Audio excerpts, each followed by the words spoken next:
नमस्कार, good evening सभी को। एक बार फिर से मैं अमित कुमार स्वागत करता हूं आपके अपने पसंदीदा यूट्यूब चैनल A3 अकेडमी पर। तो बच्चों, ये एक ऐसा प्लेटफॉर्म है जहां पे आपको चीज़ें बहुत ही डिटेल पूर्वक पढ़ाई जाती हैं। सारा कुछ कॉन्सेप्चुअली पढ़ाया जाता है, कोई इशू वाली बात ही नहीं होती है। यदि आप हमसे अभी नए जुड़े हुए हैं तो चैनल को सब्सक्राइब कर लें, और यदि वीडियो पसंद आएगा तो अंत में वीडियो को लाइक जरूर करें। वीडियो को शेयर भी कर सकते हैं, कोई इशू नहीं है अभी यहाँ पे, ठीक है। जब क्लासेस पब्लिक रहती हैं तो वीडियो आप शेयर कर सकते हैं, लेकिन आज के बाद कोई भी क्लासेस पब्लिक नहीं होगी। ये आज की अंतिम क्लास है जो पब्लिक है, और आज हमारा एक नया चैप्टर शुरू होने वाला था, लेकिन चूंकि कल मैं क्लास नहीं ले पाया, इसलिए आज मैं रविवार को भी क्लास ले रहा हूं। और आज हम लोग HCF LCM का अंतिम वीडियो देखेंगे, पार्ट नंबर 5। बच्चों, अगर बात की जाए तो आपने अगर 1 से 4 पार्ट तक HCF LCM के देखे होंगे तो कोई दिक्कत नहीं हुई होगी। आज हम लोग HCF LCM का अंतिम पार्ट देख लेंगे। उसके बाद बेटा आप लोगों को कुछ क्वेश्चन दिए जाएंगे PDF के माध्यम से, जो railway, NTPC, group D, MP police, MP SI, army, SSC, CHSL, SSC, bank, railway, जहां कहीं भी आए होंगे, आंगनवाड़ी, पटवारी, उनके क्वेश्चन आपको मैं सेंड कर दूंगा। आप लगाइएगा, मैं आपसे 101% गारंटी के साथ कहता हूं कि आपसे वो सारे क्वेश्चन बनेंगे जो किसी भी एग्जाम में HCF LCM के आए होंगे। मैं प्रूफ के साथ आपको वो क्वेश्चन भी भेजूंगा, आप उनको जरूर लगाइएगा। लेकिन समस्या तो ये है ना बेटा कि अभी भी आप में से बहुत सारे ऐसे बच्चे हैं जो नहीं पढ़ोगे। अच्छा, उसका रीजन भी है क्योंकि चीजें ना बहुत सस्ती मिल रही हैं, और अभी तो फ्री मिल रही थी, इसलिए भी नहीं पढ़ रहे थे। तो बेटा एक चीज मैं आज आपको बता देता हूं कि आज के बाद की जो क्लासेस होंगी, यानी कि अगर बात की जाए तो मंडे से क्लासेस उसी को मिलेगी जिसने हमारा बैच परचेस किया हुआ है। बैच के बारे में थोड़ा सा चर्चा करेंगे जरूर, कब, जब हम ये चैप्टर कंप्लीट कर लेंगे, ठीक है बेटा। तो चलिए पहले इस चैप्टर के बारे में बात कर लेते हैं, फिर मंडे से किन बच्चों को क्लास मिलेगी उसके बारे में भी बात कर लेते हैं। तो चलिए चलते हैं अपने आज के पहले क्वेश्चन में। इसके पहले इसके 4 वीडियो आ चुके हैं, वो चारों वीडियो आप लोग जरूर देखिएगा, तो ही आपको ये 5वां वीडियो भी बहुत अच्छे तरीके से समझ में आने वाला है। तो चलिए बेटा जल्दी से वीडियो को शेयर कर दीजिए। कल से किसी को वीडियो शेयर करने की आवश्यकता ही नहीं होगी, क्योंकि कल से सारे वीडियो प्राइवेट होंगे, ब्लॉक रहेंगे, वो शेयर करना ही नहीं है आपको। चलिए तो चलते हैं बेटा आज के अपने पहले क्वेश्चन में।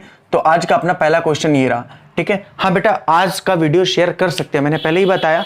और जो बच्चे नए चैनल से जुड़े हुए हैं वो मेरे नीचे दिए हुए नंबरों पे व्हाट्सएप के माध्यम से मुझसे जुड़ सकते हैं। आपको यदि पूरी मैथ कंप्लीट पढ़नी है A to Z, ऐसा नहीं शॉर्टकट में आप कुछ भी नहीं पढ़ाया जाता बेटा। एक चीज मैं बता दूं, आप पूरी YouTube को छान मारो, किसी लोकल एरिया में जाकर के ट्यूशन पढ़ लो।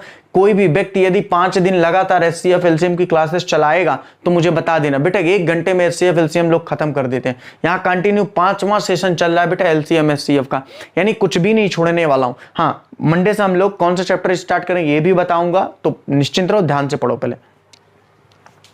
तो पहला क्वेश्चन ये रहा बच्चा, 78 सेंटीमीटर, 104 सेंटीमीटर, 117 सेंटीमीटर तथा 169 सेंटीमीटर लंबी धातु की 4 छड़ों को अधिकतम लंबाई के बराबर छड़ों को काटने पर प्राप्त सभी छड़ों की अधिकतम संख्या कितनी है। देखो दो बातें, एक तो क्वेश्चन की लैंग्वेज को समझना बहुत ही जरूरी है। क्वेश्चन ने क्या बोला है कि एक 78 सेंटीमीटर की छड़ है। कितनी छड़ है बेटा? 78 सेंटीमीटर की छड़। एक 104 सेंटीमीटर की छड़ है, ठीक है। अगर बात की जाए तो एक 117 सेंटीमीटर की छड़ है, ये बात भी सही है। आगे क्वेश्चन ने बोला हुआ है एक 169 सेंटीमीटर की भी छड़ है, ठीक है। हमें पता है कि या तो इसमें LCM होगा या तो HCF होगा। ये रीजन भी है क्योंकि ये सवाल हम लोग LCM HCF का ही पढ़ रहे हैं। लेकिन मैंने आपको साफ साफ शब्दों में बच्चा बता के रखा हुआ है कि यदि अधिकतम की बात करेगा तो ऐसी कंडीशन में केवल और केवल आपको क्या निकालना पड़ेगा बेटा? ऐसी कंडीशन में केवल और केवल आपको HCF ही निकालना पड़ेगा, LCM नहीं निकालना पड़ेगा। वीडियो क्वालिटी बिल्कुल ठीक है, आप 240 में भी देख सकते हो, 144 में भी वीडियो क्वालिटी अच्छी ही दिखेगी आपको, लेकिन आप 240 में देखा करिए ताकि थोड़ा सा विजुअल और अच्छे तरीके से आ पाए। 360 में देखने की कोई जरूरत नहीं है। अगर आपको ऐसा लगता है कि मैं थोड़ा स्लो में हूं तो आप स्पीड को 1.5 तक बढ़ा भी सकते हो, वहां भी चलेगा, कोई इशू वाली बात नहीं है। चलिए ठीक है, तो आपने देखा कि हमारे पास 78 सेंटीमीटर, 104 सेंटीमीटर, 117 सेंटीमीटर और 169 सेंटीमीटर की क्या है, एक लंबी धातु की 4 छड़ें हैं। अब बोला है कि इन 4 छड़ों की अधिकतम लंबाई के बराबर छड़ों को काटना है, तो प्राप्त जो सभी छड़ आएगा उनकी अधिकतम संख्या कितनी होगी।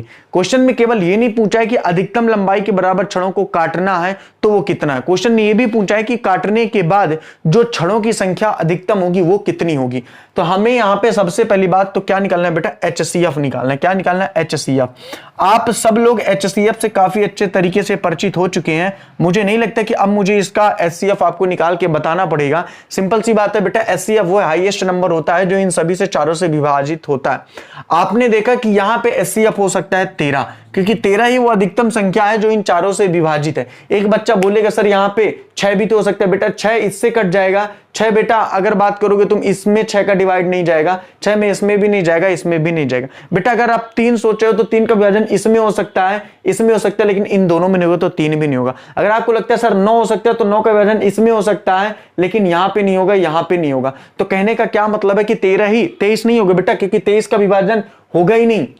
कहां 104 में 23 का होगा, तो 13 ही वह अधिकतम नंबर है जो इन सभी से विभाजित हो जाएगा। आप HCF निकालने का आपको तरीका बताया जा चुका है बेटा, आप उस तरीके से को भी फॉलो कर सकते हैं। ठीक है, 13 वह अधिकतम बड़ी, मतलब इन चारों सेंटीमीटर की जो 4 छड़ें थी, इनमें से 13 सेंटीमीटर की जो छड़ है वो अधिकतम छड़ होगी जब हम काटेंगे। अब इनकी संख्या कितनी होगी, तो बेटा एक तो छड़ थी 78 सेंटीमीटर की, अगर इसको अधिकतम 13 सेंटीमीटर में काटेंगे तो इससे 6 छड़ आएंगी। एक थी छड़ बेटा 104 सेंटीमीटर की, यदि इसमें अधिकतम छड़ वाले को काटेंगे तो बेटा इससे कितने निकलेंगे, 8 निकलेंगे। अगर एक है 117 सेंटीमीटर की छड़, इससे अधिकतम छड़ वाली संख्याओं को निकालेंगे तो 9 छड़ आएंगी।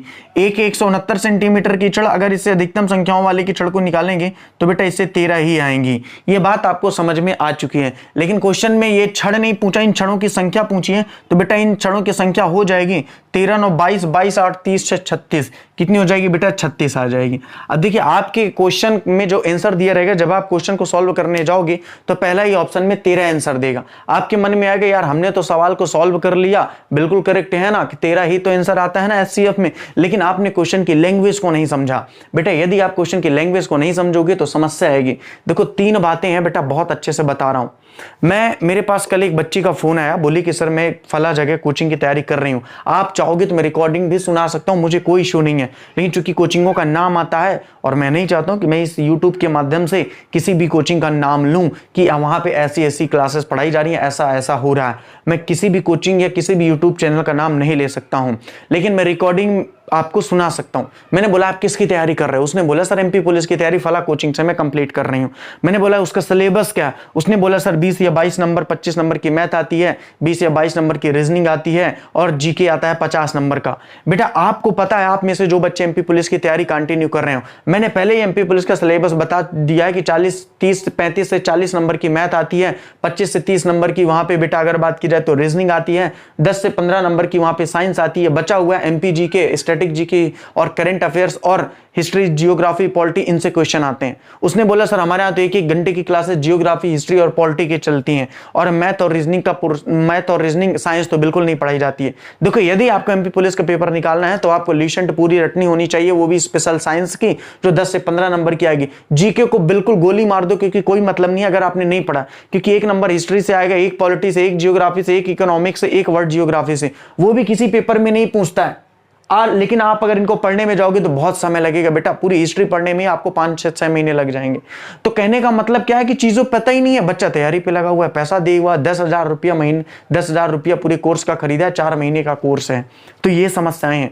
तो यदि हम आपको सारी चीजें इतनी सुविधा से पढ़ा रहे हैं तो आप पता नहीं क्यों नहीं पढ़ रहे हो, उसका रीजन पता नहीं क्या। आप दुनिया के किसी कोने में जा करके एक बार पढ़ के आओ बेटा, फिर आकर के इस क्लासेस को पूरा देखना, फिर आपको ऐसा लगे कि कहीं यहाँ पे कमी है तो फिर बता देना बेटा, ठीक है। चलो ठीक है, तो आपने देखा कि हमें छड़ों की संख्या बताना था, ना कि मुझे बेटा क्या बताना था, मुझे बताना था कि अधिकतम कितनी छड़ों को, अधिकतम कितनी छड़ को काटेंगे इन सभी में से, उन छड़ों की संख्या बताना था। इसलिए दैट्स वाइज बेटा इसका आंसर क्या होगा, जाएगा 36 होगा। ये बात आपको समझ में आ चुकी है। क्वेश्चन क्या था बेटा, 4 छड़ें थी, इन 4 छड़ों में अधिकतम लंबाई की छड़ को काटना था, मैंने काट दिया, उनकी छड़ों की संख्या बताना था अधिकतम लंबाइयों की, तो 6 8 9 13 टोटल हो जाएगा 36। ये बात आपको समझ में आ चुकी है, अगर आ गई है तो ठोको ताली इसी बहाने। चलिए चलते हैं बेटा अगले क्वेश्चन में।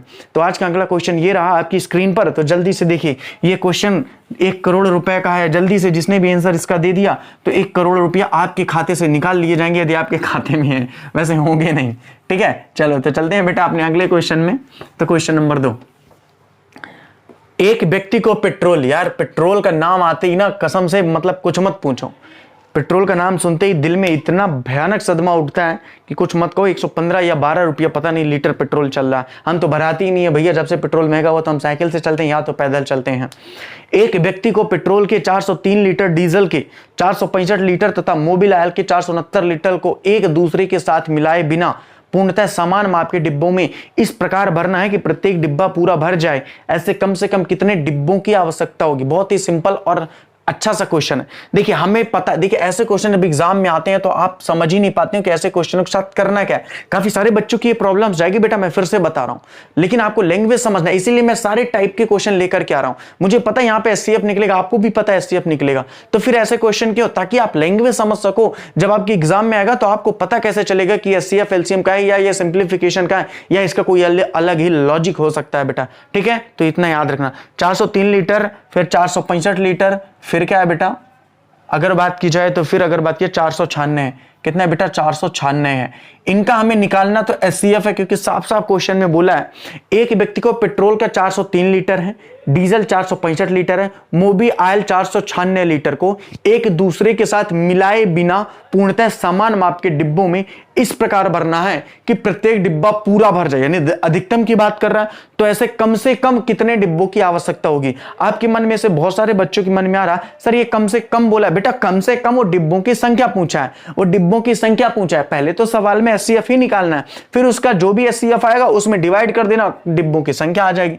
हम इसका एचसीएफ जब निकालने जाएंगे तो बेटा इसका एचसीएफ 31 आएगा। आप में से बहुत सारे बच्चों की यदि दिक्कत है कि इसका एचसीएफ अमित सर ने 31 कैसे लिख दिया, आप 31 के इसमें भी डिवाइड करके देख लो, इसमें भी और इसमें भी सेम आंसर आएगा। लेकिन सर मुझे भूल गया एचसीएफ कैसे निकालना आता है। एक तो बेवकूफी वाली बात है, कैसे निकालना आता है का क्या मतलब? आपको एचसीएफ तो याद ही होना चाहिए। तो देख लो, पहले इस बड़ी संख्या में इसका डिवाइड करते हैं तो भाई कितना आता है? 5 में 3 गए 2 और 6 में भैया 6 ही आएगा ना। हाँ ठीक है, 4 62 डिवाइड बाई कितना कर दो बेटा? 403। 403 को करो। ये आप सभी लोगों को बताया गया, जो नए बच्चे क्लास को देख रहे हैं उनको समझ में नहीं आएगा, तो पहली पुरानी सारी चारों क्लासेस देख के और फिर ही आपको समझ में आएगा। तो इसके बाद अगर बात की जाए बेटा तो ये कितने बार जाएगा? ये जाएगा 62 और 6 चाम 36, 7 छंग 42, ज्यादा हो जाएगा, 6 बार जाएगा। 6 दूनी 12, 6 चाम कितना हो जाएगा बेटा? 36 1 37 आ जाएगा। 3 में 2 जाएगा, 1 10 में 7 जाएगा, 3 आ जाएगा। 31 और 62, 31 दूना कितना हो जाएगा बेटा? 62। अब अगर 31 का डिवाइड 496 में चला जाएगा तो 31 ही एचसीएफ हो जाएगा। और हमें पता है कि 496 में 31 का डिवाइड बिल्कुल जाएगा, दौड़ के जाएगा, सारे बंधन तोड़ के जाएगा। तो 31 9 में 1 जाएगा 8 बेटा, 4 में 4 गए 0, 4 में 3 गए सॉरी 4 में 3 गए 1 और 6 बेटा। यहाँ पे जब आप 6 का भाग दोगे तो पूरा पूरा भाग चला जाएगा, इसीलिए मैंने यहाँ पे एचसीएफ पहले ही निकाल के दे दिया है। कितना बेटा? 31। तो बात आपको समझ में आ गई, भाग विधि से एचसीएफ निकालने का तरीका भी आ गया। एक बच्चे ने कमेंट किया हुआ है कि सर एचसीएफ निकालने का एक ही मेथड है। बेटा या तो आप भाग पी के आए हो क्लास में, या तो कुछ और पी के आए हो, या तो आपने पुरानी क्लासेस को देखा नहीं है। तो जाइए पहले पुरानी क्लासेस को देख के आइए। मैंने कई तरीके बताए हैं एचसीएफ निकालने से, उनमें से बेस्ट तरीका भाग विधि वो भी मैंने आपको बताया हुआ है, नालायक नहीं तो। चलो तो ये आ गया बेटा 31, कोई इशू वाली बात नहीं है। हमें क्वेश्चन में बताया कि कम से कम कितने डिब्बों की संख्या होगी, तो बेटा पहले में कितने लीटर पेट्रोल है? 403, इसमें अधिकतम कितना भरा जाएगा? 31। 31 के हिसाब से बेटा इसमें कितना आ जाएगा? जल्दी से इसका डिवाइड करो, 31 से कम 31, 9 और 3 आएगा, तो 3 एक कम 3, तो 31 एक कम 31 13 आएगा बेटा। इसमें डिब्बों की संख्या कितनी होगी बेटा? 13 होगी, कोई इशू वाली बात नहीं है। दूसरे कितने हैं? 465 लीटर का है। अगर 31 लीटर का अपन गैलन भरेंगे तो इसमें डिब्बों की संख्या कितनी आ जाएगी बेटा? यहाँ पे 15 लीटर आ जाएगी, यानी 15 डिब्बों की संख्या आ जाएगी, लीटर नहीं। आगे बात करें बेटा 496, तो 496 डिवाइड बाई अगर आप 31 करोगे बेटा तो यहाँ पे बेटा 16 आ जाएगा, कोई इशू वाली बात नहीं है।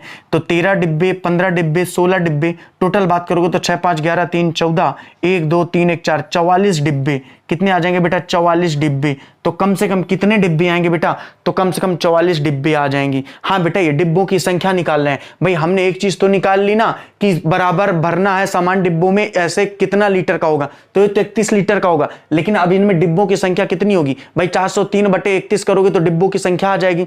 अगर 403 लीटर का 403 लीटर पेट्रोल है, उसमें 31 लीटर के डिब्बों में भरना है। आप बात को समझो, क्वेश्चन कहना क्या चाहता है, लैंग्वेज आप समझने का प्रयास करो बेटा। मैंने बोला कि 403 लीटर पेट्रोल है, मान लो 1 गैलन है आपके पास 403 लीटर का, अधिकतम आपने पता लगा लिया कि एक डिब्बे में 31 लीटर पेट्रोल डाला जा सकता है। तो ऐसे कितने डिब्बों की आवश्यकता होगी? आप बोलोगे सर 403/31 यानी कि 13 डिब्बों की। आपके पास 465 लीटर डीजल है, आपके पास 465 लीटर का डीजल है, एक डिब्बे में 31 लीटर ही पेट्रोल डीजल डाला जा सकता है। टोटल कितने डिब्बों की आवश्यकता पड़ेगी? 15 डिब्बों की। और इसी तरीके से मोबियाल की भी बात हमने कर ली, टोटल अगर बात की जाए तो 44 डिब्बों की आवश्यकता कम से कम पड़ेगी। अधिक से अधिक भाई, कम से कम होगा तो अधिक से अधिक भी निकल जाएगा। कैसे भाई? फिर वहां पे एलसीएम निकालना पड़ेगा अगर अधिक डिब्बों की संख्या पूछेगा तो। चलिए ठीक है, अब बात करते हैं बेटा अपने क्वेश्चन नंबर 3 में। आप बोलोगे सर अधिक से अधिक से एलसीएम क्यों? बेटा अधिक से अधिक अगर आपको डिब्बों की संख्या निकालना पड़ेगा तो एलसीएम होगा, बाकी आपको अधिक से अधिक संख्या निकालना पड़ेगा तो एचसीएफ ही होगा। ठीक है बेटा, क्योंकि कम से कम होगा ना। चलो ठीक, चलते हैं बेटा अगले क्वेश्चन में। क्वेश्चन नंबर 3, क्वेश्चन नंबर 3 बोला है वह छोटी से छोटी संख्या कौन सी है जिसे क्रमशः 12, 15, 16 से भाग देने पर 7, 10 तथा 11 शेष बचे। बहुत ही प्यारा सा क्वेश्चन है। इस तरह के क्वेश्चन एनटीपीसी ग्रुप डी के बहुत ही फेवरेट एंड मसौदा क्वेश्चन है, और बैंकिंग रेलवे में भी क्वेश्चन बहुत आते हैं। एमपी पुलिस का तो वन ऑफ फेवरेट क्वेश्चन है ये। तो छोटी से छोटी संख्या बोला है, आप क्वेश्चन देखकर ही समझ चुके हैं कि सर यहां पे निकालना तो हमें एलसीएम है, क्योंकि छोटी से छोटी संख्या बोला है। अमित सर ने बहुत डिटेल से पढ़ा रखा है, छोटी से छोटी संख्या बोलेगा तो एलसीएम निकालना है, बड़ी से बड़ी संख्या पूछेगा तो एचसीएफ निकालना है। ये बात अपने भेजे में सेट कर लो यार। चलो ठीक, तो बोल रहा है कि जिसे 15 से विभाजित 12 से विभाजित करने पर शेषफल 7 बचा। ठीक है, तो भाई 5 आया। 15 से विभाजित करोगे तो 10 शेष बचता है, 15 से विभाजित करते हो तो 10 शेष बचता है, घटा दो 5। अगर बात की जाए 16 से विभाजित करते हो तो 11 शेष बचता है, 16 से विभाजित करोगे तो 11 कितना आ गया? 5। फाइनली हमने देखा तीनों का, हमने कितना देखा कि बचा हुआ 5, 5, 5 आया। आप एक चीज याद रखना, जब भी ऐसे क्वेश्चन आएंगे तो सभी को घटाने पे अंतर सेम होगा, ये बात मैं गारंटी के साथ बोल रहा हूं। ठीक है बेटा, तो हमारा पहला काम क्या था? हमने पहले देखा कि वह छोटी से छोटी संख्या कौन सी है जिसे क्रमशः 12, 15, 16 से हमने विभाजित किया तो शेष 7, 10 और 11 बचे। तो 12 से विभाजित करते हैं तो 7 शेष बचता है, 15 से विभाजित करते हैं तो 10 शेष बचता है, 16 से विभाजित करते हैं तो 11 शेष बचता है। हमने इन सभी का एक कॉमन निकाला, घटा करके 5, 5, 5 आया। अब हमें करना क्या बेटा? कुछ नहीं करना है, आप ईमानदारी से 12, 15 और 16 का क्या निकाल लो? एलसीएम निकाल लो। आपने इसको निकाला 2 छक्का 12, 15, 2 अट्ठे 16। आपने इसको निकाला बेटा 2 तिहाई 6, 15 और 2 चौको 8। मैं एलसीएम निकालूं, मैं फिर से बोल रहा हूं, 2, 3, 15 और 2 दूनी 4। उसी तरीके से बेटा 2, 3, 15, 2 1 कम 2। यहां पे निकाला आपने 3 1 कम 3, 3 5 15, और यहां पे बेटा आपने निकाला 5 1 कम 5। ठीक है, आपका एलसीएम कितने हैं? 2 दूनी 4 दूनी 8 दूनी 16 पंचे 80 त्रिक 240। आपका एलसीएम आ गया 240। लेकिन आंसर तो 240 होगा नहीं, क्योंकि 240 में तो 12 का भी विभाजन जाएगा, 15 का भी, 16 का भी। लेकिन हमें करना है कि अगर इस 240 में अगर हम 12 का विभाजित करेंगे तब तो शेषफल 0 आएगा, लेकिन क्वेश्चन ने बोला शेषफल कितना आता है? 7 आता है। इसी संख्या में विभाजित करेंगे 15 से तो शेषफल तो 0 आता है, 15 से विभाजित करने पर शेषफल 10 आता है। इसी संख्या में यदि 16 से विभाजित करेंगे तो शेषफल 0 आएगा। बेटा चेक करके देख लो, लेकिन क्वेश्चन बोला 16 से विभाजित करेंगे तो 11 आएगा। तो ऐसी कौन सी संख्या है जहां पे ऐसा करने पर शेष उतना आता है? मैंने इन कॉमन सभी का 5 निकाला हुआ, आप 5 से माइनस कर दो, कितना आ गया? 235। अब आप 235 में डिवाइड करो किसका? बेटा 12 का, शेष 7 आएगा। आप 235 में विभाजित करो 15 का, शेष 10 आएगा। आप 235 में विभाजित करो 16 का, शेष 11 आएगा। आप कहोगे सर कि वो क्या बात कर रहे हैं, मजाक तो नहीं कर रहे? बिल्कुल मजाक नहीं है बेटा, ध्यान से देखो। 235 विभाजित किया मैंने कितना बेटा? 12। तो भाई 12 1 कम 12 किया, 3 में 2 गए 1, 2 में 1 गए 5, मतलब 2 में 1 गए 1, उतारा ही 5। 12 नहीं है 108 होता है, 12 नहीं है 108 आ गया। 15 में 8 गए 7, शेषफल कितना बचा? 7। सो वही तो क्वेश्चन में बोला है कि वह न्यूनतम और छोटी से छोटी संख्या कौन सी है जिसमें 12 से भाग देने पर शेषफल 7 बचे। सामने लिखा हुआ, कोई दिक्कत नहीं, कंडीशन सेटिस्फाइड है। मैंने बोला सर एक कंडीशन और सेटिस्फाइड करो, 15 का भाग दे करके देखो क्या शेषफल 10 आता है। बिल्कुल आएगा, कोई इशू वाली बात नहीं। हमने 15 का डिवाइड किया, 15 1 कम बेटा 15 होता है, 13 में 5 गए 8, 2 में 2 गए कुछ नहीं, 75। 15 पना 75। आपको पता है कि यहाँ पे कितना कितना आने वाला है, शेष 10 आने वाला है। हमने देखा हुआ छोटी से छोटी संख्या 235 है, जिसको 15 से भाग देने पर शेषफल 10 आता है। इसी तरीके से आप 16 का भी दे दो, आंसर कितना आएगा, शेषफल 11 आएगा। तो कहने का मतलब ये है बेटा, वो छोटी से छोटी संख्या 235 है, जिसको 12, 15 और 16 से विभाजित करने पर क्रमशः 7, 10 और 11 शेष बचे। तो ऐसे क्वेश्चन आते हैं तो करना क्या है, सबसे पहला काम तो ये करना है, आपको शुरू में से ही घटा लेना है जो शेष बचता है कॉमन रूप से, फिर 12, 15, 16 का एलसीएम लेना है, जो कॉमन निकला तीनों से। एक बच्चा बोल रहा सर यदि इससे 5 इससे 10 आता, बेटा ऐसे क्वेश्चन में ऐसा होगा ही नहीं, तीनों का कॉमन आंसर आएगा, यानी कि तीनों का ही समान शेष बचेगा। कैसे समान शेष, वो समान शेष नहीं, घटाने के बाद जो बचेगा वो समान बचेगा। शेष तो अलग अलग है भाई, एक में 7, एक में 10, एक में 11 है। फिर जो आंसर आपका आता है एलसीएम, उसमें से आप इन कॉमन चीजों को माइनस कर दोगे, जो आंसर आएगा आप कंडीशन भी सेटिस्फाइड कर सकते हो। हाँ बेटा, ऐसे क्वेश्चन को ऑप्शन के थ्रू तो डायरेक्ट किया जा सकता है, कोई इशू वाली बात है ही नहीं वहां पे। ठीक है, आप सीधे 200 ऑप्शन में होगा, 250, 235, 240, 235 में 12 का विभाजन करना, 1, 2 लेकिन देख लेना, क्योंकि कई बार ऐसा होगा ना कि वहां पे 12 में तो शेष 7 आ जाएगा, लेकिन 15 विभाजित करोगे तो 10 शेष नहीं आएगा। तो या तो वहां पे तीनों का आप ऑप्शन से चेक कर लो, या तो आप ऐसे कर लो। ठीक है, कोई इशू वाली बात नहीं है बेटा। चलें अपने अगले क्वेश्चन में, चलते हैं बेटा अपने अगले क्वेश्चन में। Question number 4। बड़े ही हर्ष का अनुभव हो रहा है कि आप में से कुछ बच्चे पढ़ने वाले जरूर है, भले वो संख्या में कम है, कोई फर्क नहीं पड़ता बेटा, आप भीड़ में जाने दो जिसको जहां जाना है। मैंने बताया ना कि वो जिंदगी भर पढ़ते ही रहेंगे, कभी सक्सेस नहीं होंगे, क्योंकि उनको ऐसा लगता है कि 3 या 4 महीने में सारा सिलेबस खत्म किया जा सकता है। It is not possible. और यदि कोई कोचिंग संस्था 3 महीने में पूरी मैथ पढ़ाने का दावा करता है तो सरासर झूठ बोल रहा है, कभी हो ही नहीं सकता।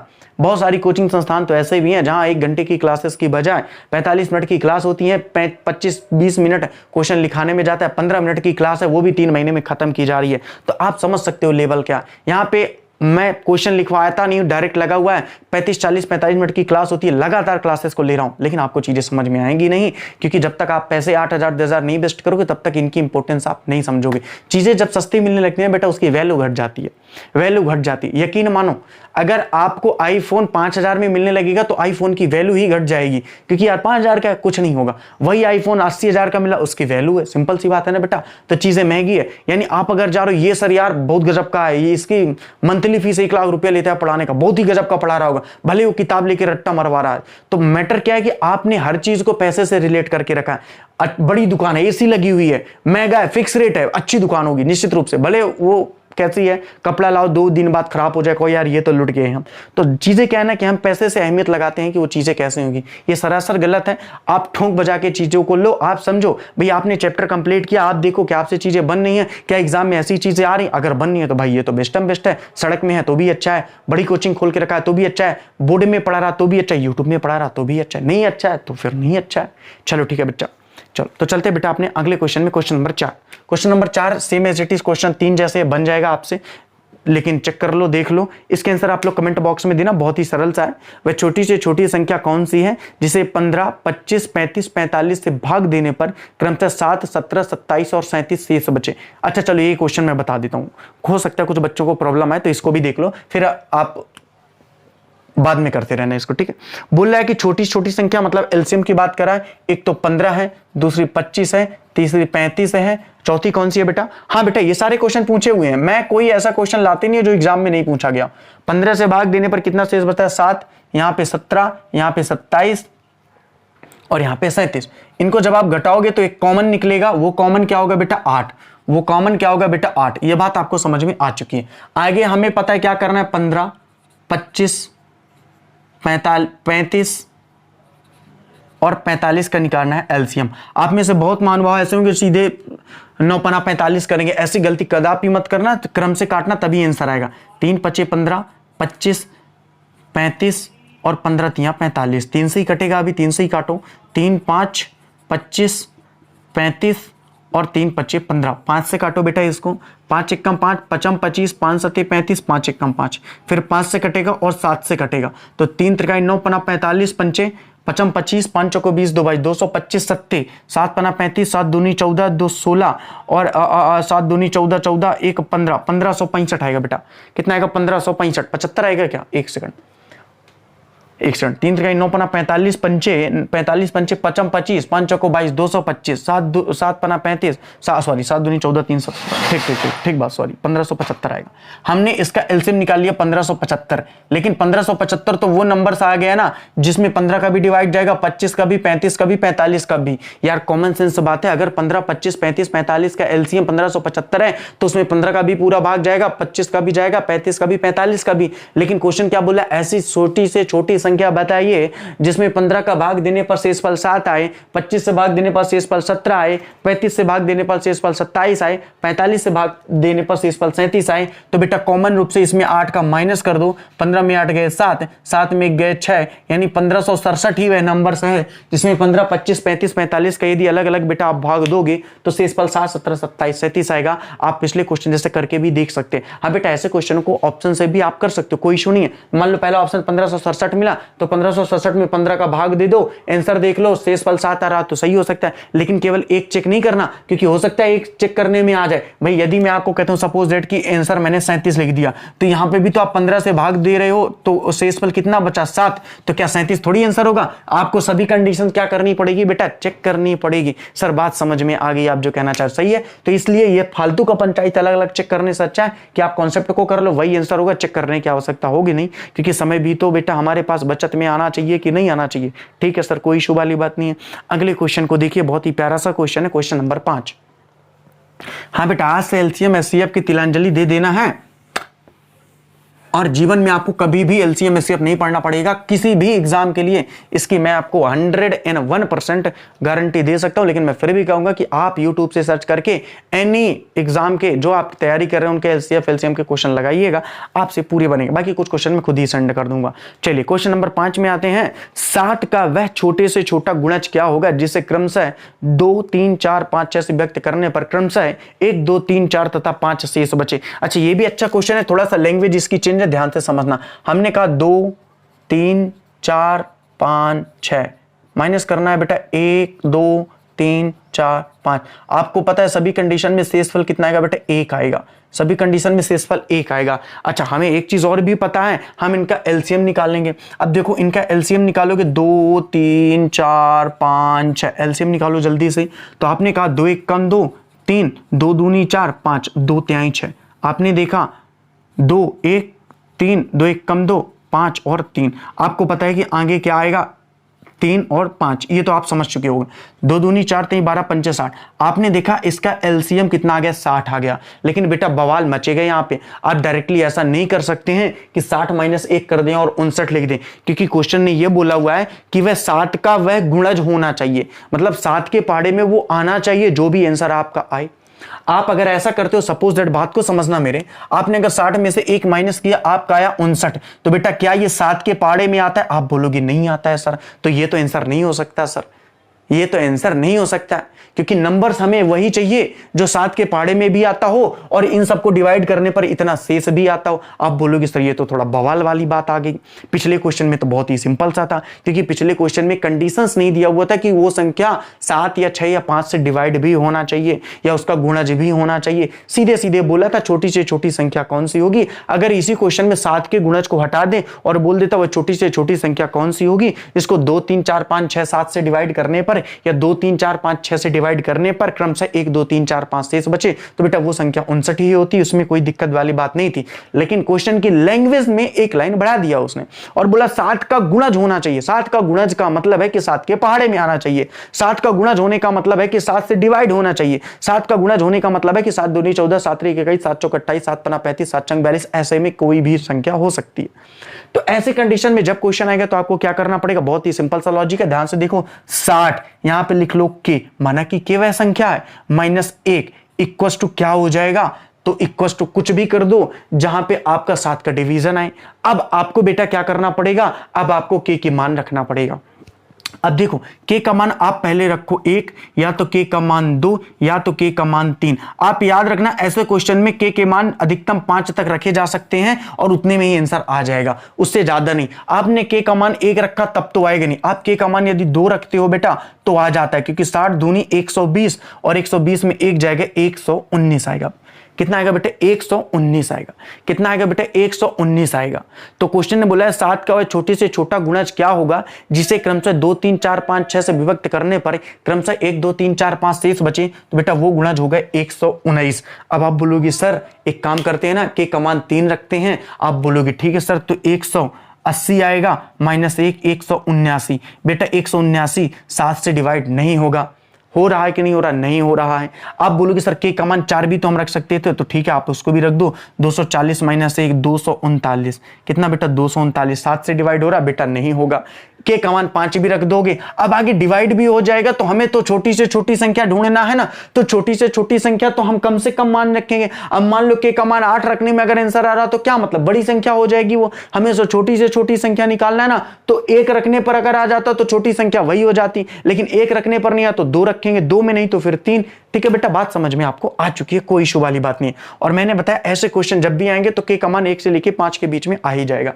आप बोलोगे सर ये क्वेश्चन तो थोड़ा सा नया दिख गया है हमें। बेटा नया कुछ नहीं है, आपको ऐसी संख्या ढूंढना है जो 7 से मल्टीपल भी हो। अब देखो 119 में तुम 2 का डिवाइड करके देखो शेषफल 1 आएगा। भाई 2 पंचे 10, 2 नाम 18 शेषफल 1 आया। 3 का डिवाइड करके देखो 2 शेषफल आएगा। 3 त्रिकाई 9 2 आया, 3 नामा 27 2 शेषफल आया। अब डिवाइड कर पा रहे हो मन में कि नहीं? इतना तो कॉमन सेंस है। 6 का डिवाइड करो, 6 कम 6 5 आया, 9 6 नहीं 54 5 आएगा शेषफल। तो सही बात है 119 ही वह छोटी से छोटी संख्या है जो 2 3 4 5 6 से डिवाइड करने पर 1 2 3 4 5 शेषफल दिखाती है और 7 का गुणज भी है। कंडीशन तीनों सेटिस्फाइड कर रहा, कोई इशू वाली बात नहीं।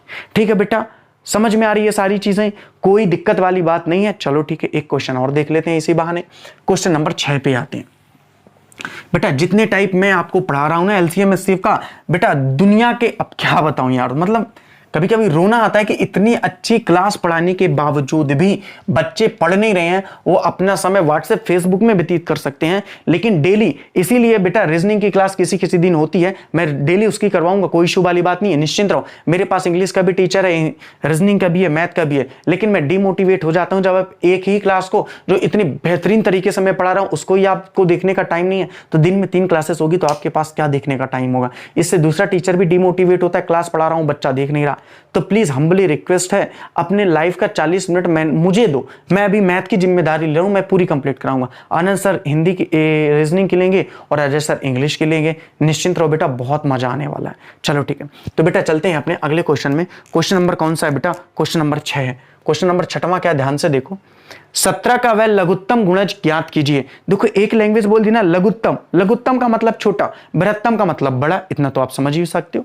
तो 17 का वह लघुत्तम गुणज ज्ञात कीजिए जिसको करना क्या है, 3 4 5 6 8 से भाग देने पर 2 3 4 5 7 शेष बचे, वह कौन सा होगा? बेटा बहुत ही प्यारा सा क्वेश्चन है। हमें बोला कि 3 4 5 6 8, इसको भाग देंगे तो शेषफल कितना कितना आ रहा है बेटा?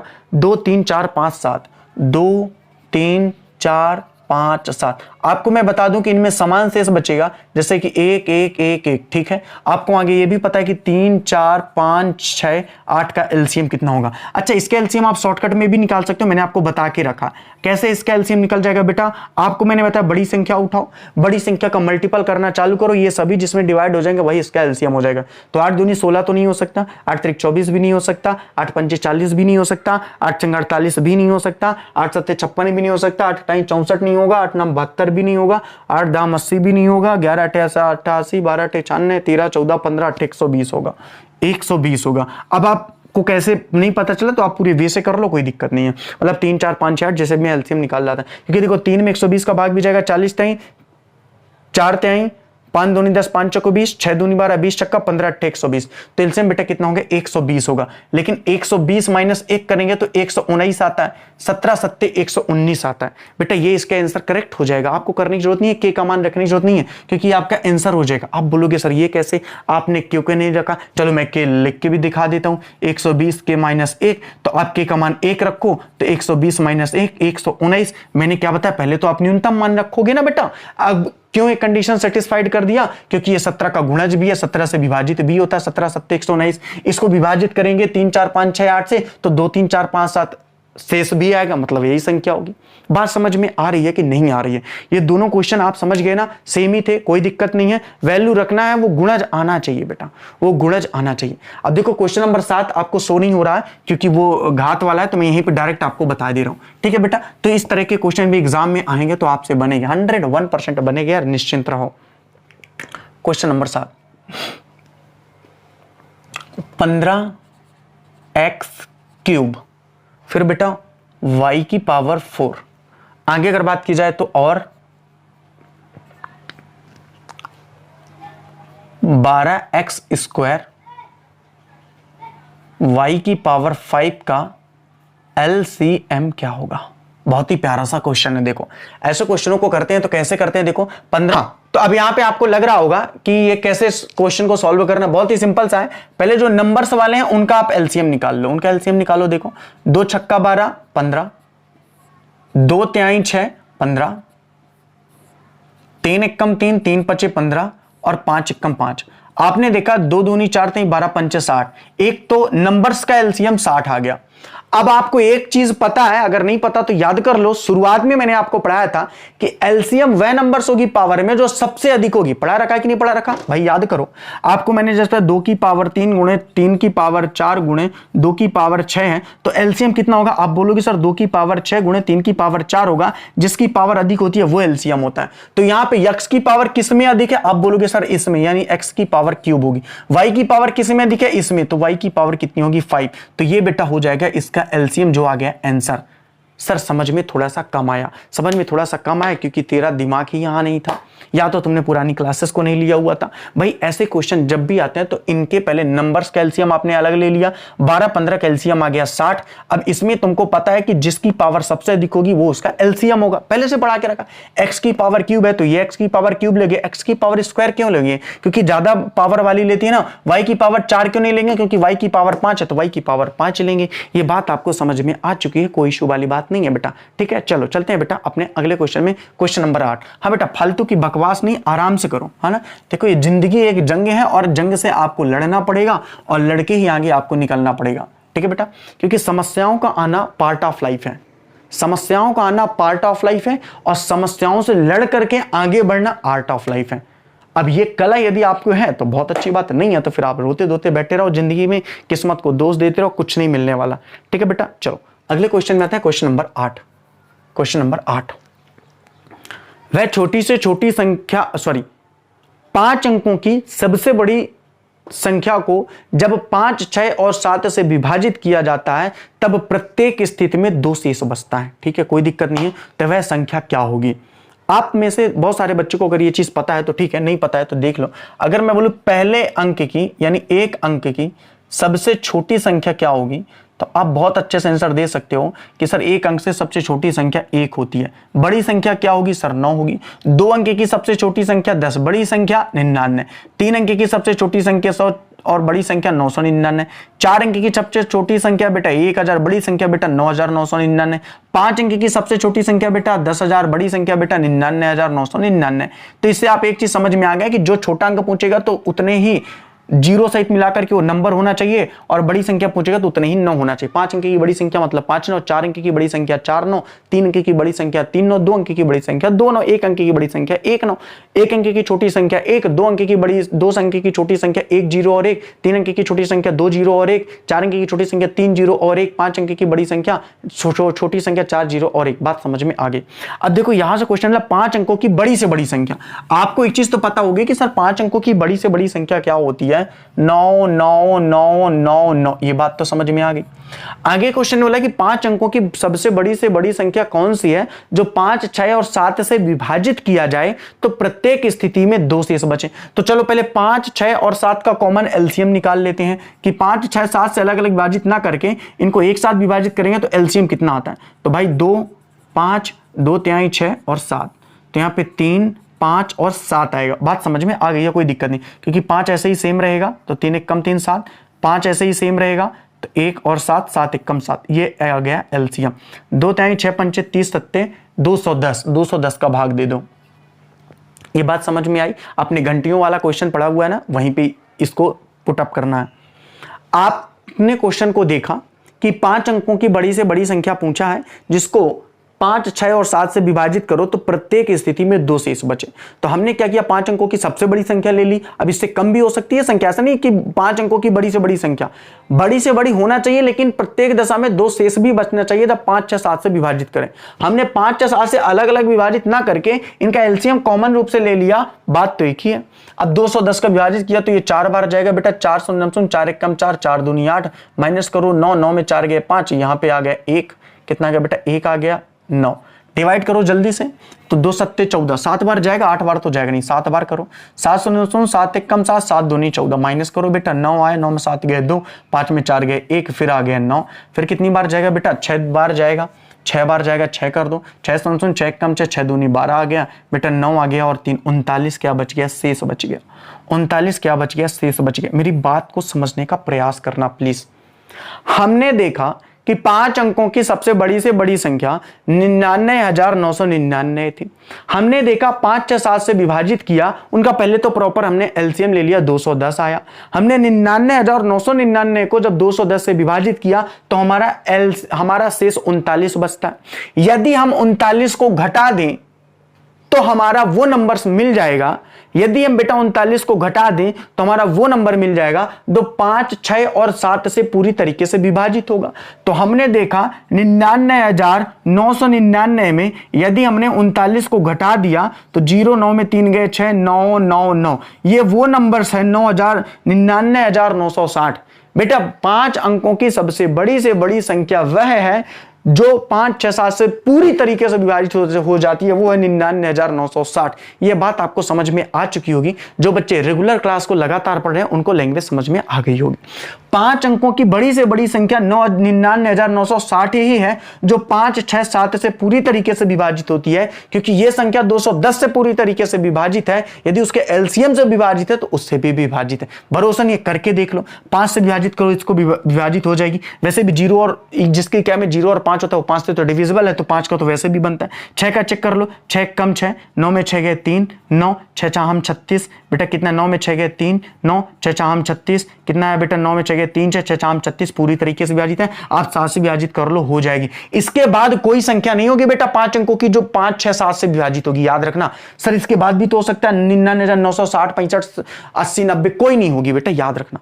ठीक है, तो ये बात आपको समझ में आ चुकी है। ठीक है सर, इसमें 39 जोड़ के भी तो विभाजित हो सकती थी, सही बात है, लेकिन स्टूपिड, अगर 39 जोड़ेगा तो वो 6 अंकों की छोटी से छोटी संख्या बन जाएगी, इसलिए 39 जोड़ा नहीं। 39 जोड़ भी देंगे तो भी विभाजित हो जाएगी, घटाएंगे तो भी विभाजित हो जाएगी। तो जोड़ा क्यों नहीं, क्योंकि इसमें अगर जोड़ोगे तो 6 अंक के नंबर से बन जाएगा और हमें 5 अंकों का ही चाहना है, इसलिए माइनस किया। समझ में आई बात?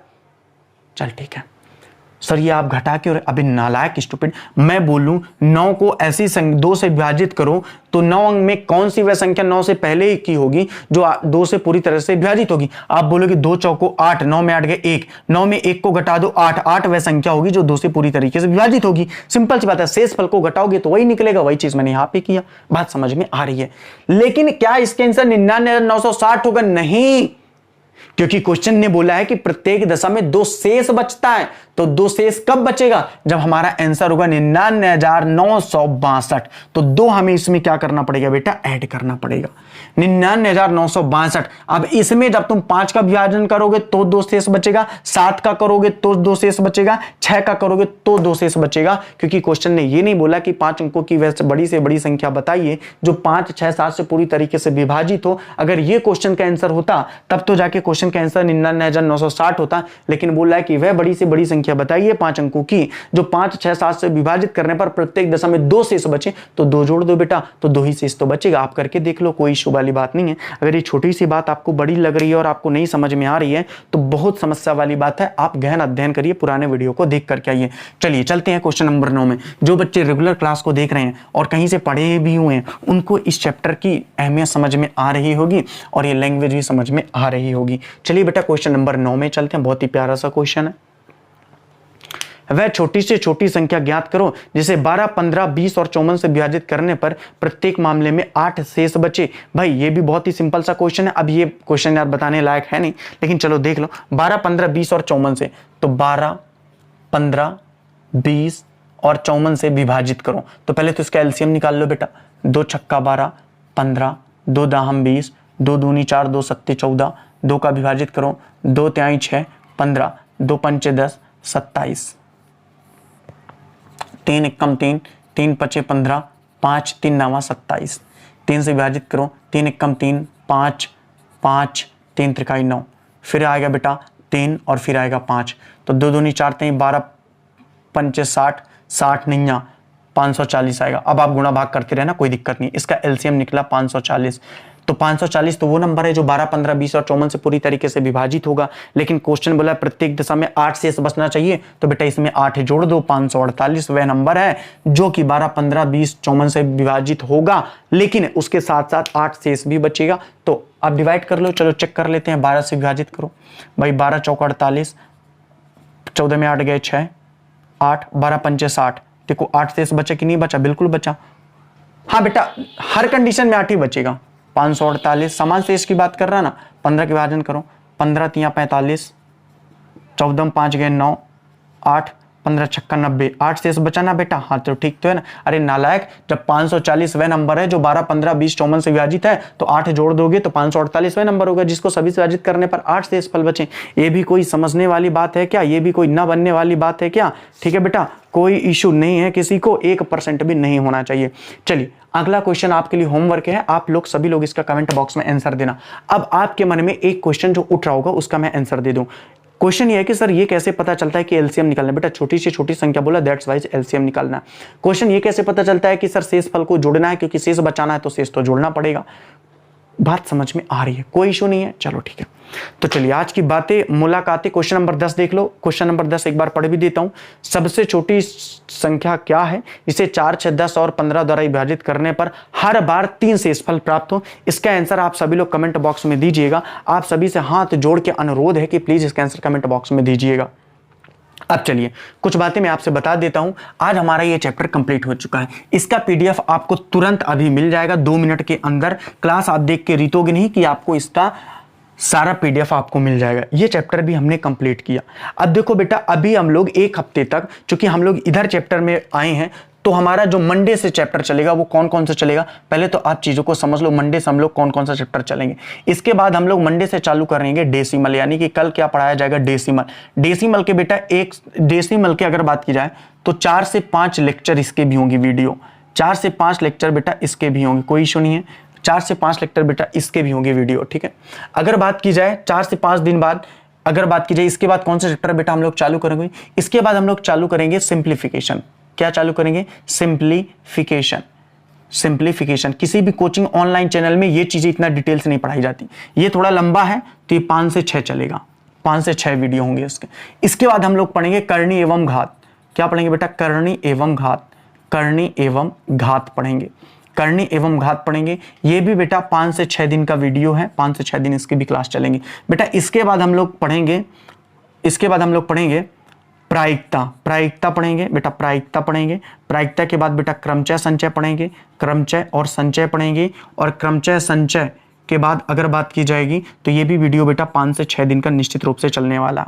अगर बात की जाए इसके बाद हम लोग संख्याओं के बारे में जानेंगे जो आपका मेनली इंपॉर्टेंट है। ये भी वीडियो 5 से 6 दिन का होने वाला है, या 5 से 6 लेक्चर इसमें भी पढ़ेंगे। इतना पढ़ाने के बाद आपका जो बेसिक है वो पूरा कंप्लीट हो जाएगा, बेसिक हो जाएगा कंप्लीट। ये पहली मैं पढ़ाऊंगा। इसके जस्ट बाद, अब जैसे 5 दूनी 10, 5 15, 5 24, 5 25, मान लो पूरा सितंबर इतना ही चलेगा। पूरे सितंबर में केवल मैं इतना पढ़ाऊंगा। अगर बात की जाए बेटा अक्टूबर की, मैं गारंटी के साथ बोल रहा हूं, मैं इस विद्यालय में अपने बोर्ड के सामने खड़ा होकर के बोल रहा हूं कि मैं सारी चीज पढ़ाऊंगा, ठीक है बेटा। 1 महीने के बाद अगर बात की जाए अक्टूबर में हमारा फिर क्या चालू हो जाएगा। मैंने अलग अलग कैटेगरी वाइज बांटा हुआ था मैथ को, आपको पता है। फिर हम लोग बात करेंगे इसके में बोट एंड स्ट्रीम की बात करेंगे। फिर हम लोग बात करेंगे बेटा उसी में 2D 3D की बात करेंगे। फिर हम लोग अगर बात की जाए बेटा अक्टूबर में ही हम लोग जितने भी औसत है, औसत वाला चैप्टर जो बचा हुआ है, परसेंटेज का जैसे हो चुका है, वर्क एंड टाइम का बचा हुआ है, जो जो चैप्टर ये वाले बचे हुए हैं, मिक्सचर एलिगेशन का बचा हुआ है, सिंपल इंटरेस्ट बचा हुआ है, कंपाउंड इंटरेस्ट बचा हुआ है, ये सारे चैप्टर भी हम लोग कराएंगे। डिटेल्स अगर हो चुका है तो ठीक है। अक्टूबर नवंबर पूरा इसमें चलेगा। बेटा अगर बात की जाए नवंबर में, तो पूरे नवंबर केवल एक चीज चलेगी और वह ज्योमेट्री। पूरा एक महीना आपको ज्योमेट्री पढ़ना पड़ेगा। पूरे एक महीने में ज्योमेट्री पढ़ूंगा, पूरा एक महीना, यानी 30 डेज केवल और केवल आपको ज्योमेट्री पढ़ना पड़ेगा। फिर अगर बात की जाएगी दिसंबर की, तो दिसंबर में बेटा अगर बात की जाए तो जितने भी चैप्टर छूटे हैं वो सारे चैप्टर आपको पढ़ाए जाएंगे। जनवरी और फरवरी केवल और केवल आपका क्या बेटा होगा, टेस्ट होगा, जो मैंने पूरी मैथ पढ़ा दी है। तो ये मेरा पूरा शेड्यूल है। अगर आपको अच्छा पसंद आता है तो ठीक है, नहीं आता है तो और अच्छी बात। अब जो बच्चे काफी लंबे समय से पूछे कि सर इसकी फीस या पेमेंट कितनी होगी, इसकी फीस आपकी सुविधा के अनुसार केवल और केवल मैंने 150 रुपया रखी हुई है बेटा, केवल 150 रुपया है। लेकिन ये केवल मैथ की है, रीजनिंग की अभी कोई फीस नहीं है। रीजनिंग की फीस आनंद सर बताएंगे, वो भी 100-150 से ज्यादा नहीं होगी। इंग्लिश की फीस भी 100-150 से ज्यादा नहीं होगी, इसकी मैं गारंटी बता रहा हूं। तो कहने का क्या मतलब है बेटा कि मंडे से उसी को क्लास मिलेगी। हाँ बेटा ये पर मंथ, एक बार यार ऐसा ना करो यार। एक बच्चा बोल रहा है सर एक माह में पूरे महीने भर की है क्या, बेटा ऐसा ना करो यार कि 150 में पूरी मैथ मैं फरवरी तक पढ़ाने वाला हूं। इतना भी मत लूटो यार, है ना। अगर इतनी सस्ती मिले, मान लो भी सितंबर, अक्टूबर, नवंबर, दिसंबर, जनवरी, फरवरी, 6 महीने का बैच। अगर 6 महीने में आप बात करोगे बेटा तो 6 पंचे 30, 6 कम 6 3 9, कितना होगा बेटा, 900 रुपया होगा। कितना होगा, केवल 900 रुपया होगा। अगर आप ये क्लास को इकट्ठा पेड करेंगे तो आपको 800 लगेगा। लेकिन मैं फिर से बोल रहा हूं, आप इकट्ठा फीस मत पेड करो। आप एक महीने पहले देखो, आपको समझ में आ रहा तो फिर अगले महीने आप 150 पेड करना, नहीं आ रहा है तो मत पेड करना। इकट्ठा करोगे 100 की छूट जरूर मिलेगी, लेकिन 100 के चक्कर में ऐसा ना हो कि आप लंबा कुछ गुजार दो, आप बोलो एक महीने बाद हमको तो समझ में नहीं आ रहा, फालतू में हमारी फीस लौटाओ। तो इसीलिए मैंने महीने महीने किया हुआ। किसी भी कोचिंग ऑनलाइन और यूट्यूब या ऑफलाइन में कोई भी आपको 150 रुपये में मैथ नहीं पढ़ाने वाला, और नहीं वहां पे मंथली फीस लगती है। वो इकट्ठा 8000 जमा करा लेते हैं। आपको समझ में आया चना है, आप चूल्हे में जाओ, नहीं समझ में आए तो आप निकल जाओ, फीस रिटर्न नहीं होगी। लेकिन यहाँ एक महीने का आपको रिस्क लेना है। इतना पढ़ाने के बाद अगर आपको एक महीने में लगता है कि सारी चीज हम सर अच्छे से पढ़ा रहे हैं तो आप पढ़ना, वरना 150 का सोच लेना हमने जुआ खेल लिया। हाँ बेटा आपका ये पेमेंट की लिंक चालू हो गई है आज से ही। आज ही ये वीडियो की लिंक, पेमेंट की लिंक चालू हो गई है। आपका एक पर्सनल ग्रुप, इसके अलावा भी जो ग्रुप में अभी आप ऐड हैं, इसके बाद एक प्राइवेट ग्रुप बनाया जाएगा। जैसे कि आपको पता है हम 12वीं का बनाते हैं, 11वीं का बनाते हैं, जिसमें केवल वही बच्चे ऐड होंगे जिन्होंने अब पेमेंट की होगी। आप चीजों को समझ गए हैं। इससे कम में मैं नहीं पढ़ा सकता हूं बेटा, नहीं पढ़ा सकता हूं। प्लीज हम्बली रिक्वेस्ट है, इतनी कम फीस केवल ले रहा हूं। आपका अगर महीने का आप कहीं पे भी एक पाव भाजी खा लेते हो बेटा, अच्छा डोसा खा लेते हो, एक पिज्जा खा लेते हो, उसकी पेमेंट है बेटा। और मैं पूरे महीना यहां पे आकर के आपको पढ़ाऊंगा। तो प्लीज हम्बली रिक्वेस्ट है कि आप में से जो भी बच्चा पूरी मैथ अच्छे से पढ़ना चाहता है वो हमारे बैच को ज्वाइन कर ले। नहीं करना चाहता तो नहीं करे, कोई इशू नहीं है। ज्यादा से ज्यादा बच्चों को भी ज्वाइन करवाएं, बहुत नीड है बेटा, पूरा होगा इसका। मैं फिर से बता रहा हूं कि 150 रुपया हर माह केवल मैथ की है। इंग्लिश और रीजनिंग की फीस अलग होगी, वो अपना सर बताएंगे और वो पेमेंट सर ही को करना पड़ेगा। 100 रुपया 150, इससे फीस ज्यादा होगी नहीं। सबसे ज्यादा फीस मैथ की होती है, उससे ज्यादा फीस आपकी नहीं होगी। ठीक है बेटा, 150 रुपया इंग्लिश की भी हो सकती है, 150-150 रुपया रीजनिंग की भी हो सकती है। आनंद सर के मन का 100 रुपया भी कर सकते हैं, अजय सर के मन का वो भी 100 कर सकते हैं, लेकिन ये 150 होगी क्योंकि मुझे मैथ में मेहनत ज्यादा पड़ती है। मुझे क्वेश्चन बनाना पड़ता है, टाइप करना पड़ता है, आपको देना पड़ता है, मुझे सारा यहां पे भी देखना पड़ता है। दैट्स वाइज वो 150 है, पीडीएफ से लेकर हर चीज तक। ठीक है बेटा, चल अब रही बात सर पेमेंट कैसे करें। जो बच्चे पुराने हैं उनको पता है। देखो आपको ये नंबर दिया जा रहा है 9098896120, ये मेरा नंबर है। आप इस नंबर पे या तो आप फोन पे कर सकते हो, आप यदि चलाते हो तो बहुत अच्छी बात है, या तो आप इसमें पेटीएम कर सकते हो, बहुत अच्छी बात है, या तो आप इसमें गूगल पे कर सकते हो, बहुत अच्छी बात है, या तो आप हमारे अकाउंट नंबर में भी डाल दोगे, वो आपको ग्रुप में बता दिया जाएगा। एक बात और, आप में से बहुत सारे बच्चे बोलेंगे सर हम तो ना तो फोन पे चलाते हैं, ना गूगल पे चलाते हैं, ना तो ही पेटीएम चलाते हैं, तो कोई इशू वाली